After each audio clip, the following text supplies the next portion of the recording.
జగిత్యాలకి జిల్లాకి మేజర్గా 2 ప్రోగ్రామ్స్ కోసం రావడం జరిగింది. జర సైలెంట్గా ఉండడం అందరు. ఆ ప్రోగ్రామ్ నిన్న ఇష్యూ చేసి ఉంటారు మా ఆఫీసు. ఒకటి, నవోదయ స్కూల్ ఏదైతే అకాడమిక్ స్టార్ట్ అయిందో టెంపరీ క్యాంపస్లో, అక్కడ ఒక central government program to encourage sports, particularly soccer game. ఆ ప్రోగ్రాం కోసం అక్కడికి వెళ్ళడం జరిగింది. ఎట్లా వెళ్తున్నాం కదా అని నవోదయకి అక్కడ అలకేట్ చేసిన ల్యాండ్ ఇన్స్పెక్షన్ కూడా చేసినాము.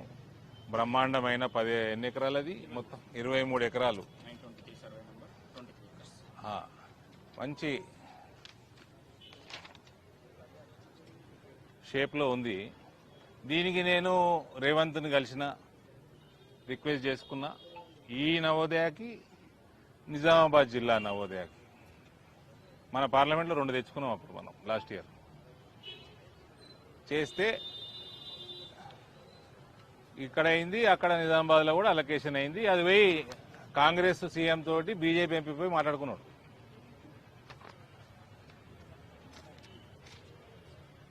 అట్లా రేవంత్ దగ్గర వేరే పని కోసం ఎమ్మెల్యే కూడా వచ్చిండు. కానీ ఇలా మర్మం ఏందో కానీ కొరుట్ల నవోదయకి, నిజామాబాద్ నవోదయకి ల్యాండ్ అలొకేషన్ అయిపోయింది. కేంద్రీయ విద్యాలయం జగిత్యాలకు అయితలేదు.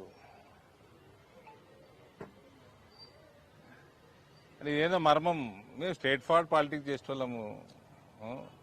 మాకు తిరకాసు రాజకీయాలు తెలియవు. 2024 డిసెంబర్లో ఉందా పేపరు? మళ్ళా ఈ ఎమ్మెల్యే తిరకాసు రాజకీయాలు ఎట్లుంటాయి కూడా చెప్తా మీకు. ఎవరో వచ్చి రెవెన్యూ ఇన్స్పెక్టర్, డిప్యూటీ తహసీల్దార్ వచ్చారు వీడికి. వచ్చి బాగా ట్రైనింగ్ తీసుకొని వచ్చారు. మీరు జర ఇన్వెస్టిగేట్ చేసుకుంటే మధ్యాహ్నం పోయొచ్చుంటాడు ఎమ్మెల్యే దగ్గరికి. ఎమ్మెల్యే ఉన్నాడా జగిత్యాల? చూడు, పోయొచ్చుంటారు. ఏమంటాడు అదేదా పేపరు? 2.5 నుంచి 5 ఎకరాలు. కేంద్రీయ విద్యాలయానికి 2.5 ఎకరాల నుంచి 5 ఎకరాల వరకు అని గవర్నమెంట్ అడుగుతుంది. మేము 5 ఎకరాలు ప్రపోజ్ చేసినాము. ఎక్కడ? చెలగల్. ఇది ప్రపోజ్ చేసింది ఎప్పుడు? November 25 December 25? డిసెంబర్ 25 లేదా 24, బిఫోర్ శాంక్షనింగ్ ఆఫ్ కేవీ వాళ్ళు చేసిన ఎక్సైజ్లో. అప్పట్లో కూడా నేను మాట్లాడిన అనేక మార్లు. తెస్తున్నా, వస్తాయి, నవోదయ వస్తుంది, కేంద్రీయ విద్యాలయం జగిత్యాలు వస్తుంది, నవోదయ మా అమ్మమ్మ ఊరికి వస్తుందని చెప్పినా చేసిన. ఈయన ట్రైనింగ్ ఎట్లుంటుందంటే, డాక్టర్ చదువుకున్నాడు, డాక్టరే చేయాలి. మాకు విద్య నేర్పిస్తానికి ప్రయత్నం చేయొద్దు. మనకి హిల్లీ టెరెన్ ఉంటే 2.5 నుంచి 5 ఎకరాలు సరిపోతుంది కేంద్రీయ విద్యాలయానికి. లేకపోతే 10 ఎకరాలు ఉండాలి. 10 ఎకరాల దాకా తీసుకోవచ్చు. ఇచ్చే కాపీ పంపించేసి ఆడొచ్చి సార్ 2.5 to 5 సరిపోతుంది సార్ అని చూపిస్తారు ఆర్డర్. వాళ్ళందరి ముందర మనం మొత్తం చదవం కదా. నాకు ఎంక్వైరీ చేయమని చెప్తే అది హిల్లీ టెరెన్ ఉంటుంది. ఏ ఉత్తరాఖండ్ పోతేనో, కశ్మీర్ అంటుండు, కొండలు గుట్టలు ఉంటే 2.5 నుంచి 5 ఎకరాలు. ఈడ 10 ఎకరాలు. ఒక కేంద్రీయ విద్యాలయం జగిత్యాల పట్టణాని కోసము వస్తే 10 ఎకరాలు ఇవ్వడానికి మీకు ఏందా ఇబ్బంది? ఒకటి. రెండోది, సరే 5 ఎకరాలే ప్రపోజ్ చేసిండు డిసెంబర్ 24లా. ఇవాళ మనం మార్చి 26లో ఉన్నాం. శాంక్షన్ అయింది కేంద్రీయ విద్యాలయం ఒఫీషియల్గా 1 అక్టోబర్ 25 నాడు. అయ్యి ఆ 3 నెలలు, ఈ 2 నెలలు దాటిపోయి 6 నెలలు నడుస్తుంది. నవోదయాలు అయిపోయినాయి. 23 ఎకరాలు ఆడ నిజామాబాద్లో దాదాపు 25-30 ఎకరాలు, 30 ఏకర్స్.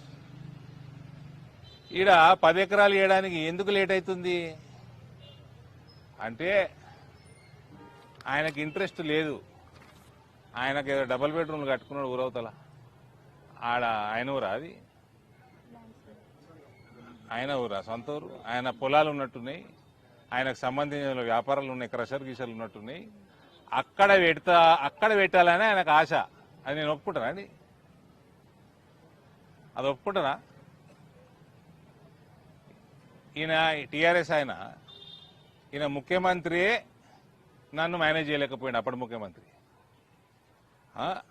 నన్ను మేనేజ్ చేయలే, నా చెప్పులను కూడా మేనేజ్ చేయలే. రోడ్డు ప్రజా శ్రేయస్సుకు వ్యతిరేకంగా, నా పార్టీ శ్రేయస్సుకు వ్యతిరేకంగా నా చెప్పులను కూడా మేనేజ్ చేయలేడు ఓడు. నన్ను చేస్తారా? నీకు జగిత్యాల పట్టణం జనాభా ఎంతరండి? వీళ్ళందరికీ స్కూలు, డే స్కాలర్ స్కూల్ పక్కకు ఉండాలనా, ఊర్లో ఉండాలనా, లేదా ఊరవతలు ఉండాలనా? అది మీ ఎమ్మెల్యేకి మీ మీద ఉన్న చిత్తశుద్ధి. అయితే ఈయన ఏం చెప్తాడు నాకంటే, ఉత్తమ్ కుమార్ రెడ్డి ఒప్పుకుంటలేడు అంటాడు. మరి ఉత్తమ్ కుమార్ రెడ్డి ఒప్పుకుంటున్నా లేదా అన్నది ఉత్తమ్ కుమార్ రెడ్డి జవాబు ఇవ్వాలి. ఇలా నమ్ముకొని నేను ఉత్తమ్ కుమార్ రెడ్డిని తిట్టలేను కదా. నువ్వు టీఆర్ఎస్ లా గెలిచినావు, కాంగ్రెస్ కండవ కప్పుకున్నావు, నువ్వు పోయి ఉత్తమ్ కుమార్ రెడ్డిని పోయి ఒప్పించుకొని తెచ్చుకో. ఈయన ఇంట్రెస్ట్ వల్ల ఆయన ఊర్లో ఆయన పొలాల పక్కకి స్కూల్ వస్తే అంటే వీళ్ళకి రాజకీయం వ్యాపారం అయిపోయింది. గది ఫరకు అరవింద్ ధర్మపురికి వేరేళ్ళకి. జగిత్యాల ప్రజలు చాలా వినాలి జాగ్రత్తగా. మేమేమో కింద మీద పడి ఇంత పెద్ద పెద్ద స్కూల్ ఈ జిల్లాకు తీసుకొస్తే ఈ చిల్లర కథలు చేసుడు. ఇవాళ ఇష్యూ చేస్తా అని చెప్పి ఓ బ్యాచ్ను పంపిండు. ఆ బ్యాచ్ నా డ్రైవర్ కూడా భయపడాడు. నాకు ఇటువంటి నాయకురాలు లేక స్లోగా ఉంటా. నేను దొరికినాక స్లో ఉంటానా అండి? నాకంటే ఎక్కువ ధైర్యం ఉంది ఈమెకి, ఈ మేడంకి.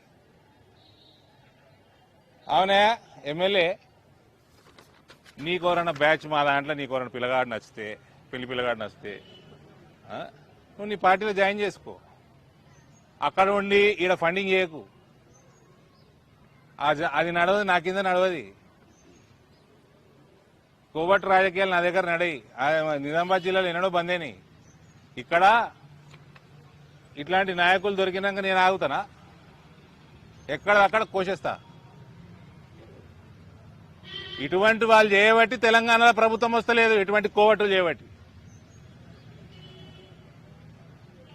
నిజామాబాద్ పార్లమెంట్లో ఏ ఎలక్షన్లు అయినా బీజేపీకి మంచి రిజల్ట్ ఎందుకు వస్తుందంటే వీళ్ళందరినీ కత్తెర పెడితే ఎక్కడదక్కడ. నీకు టీఆర్ఎస్కి వెళ్ళి గెలిచి ఏదో ఎమ్మెల్యేది, నేను ఎంపీని, మీతోటి ఏంది పంచాయతీ? నీ అసలు 7 నా కింద ఎందుకు పంచాయతీ? నలుగురికి మంచి జరిగే 4 పనులు చేసుకుందామని మంచిగా చూస్తే అంటే మీ రెవెన్యూ ఇన్స్పెక్టర్, డిప్యూటీ తహసీల్దార్ అయితే మేము చదువుకోలేదా? మీ ముఖ్యమంత్రి అనుకున్నావా నన్ను?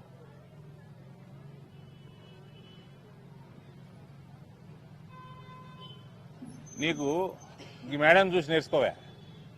నేను ఆ మేడంని రమ్మన్నా, జాయిన్ కామన్నా. నేను చెప్పినాక నన్ను కూడా సతాయించింది మా చెల్లె.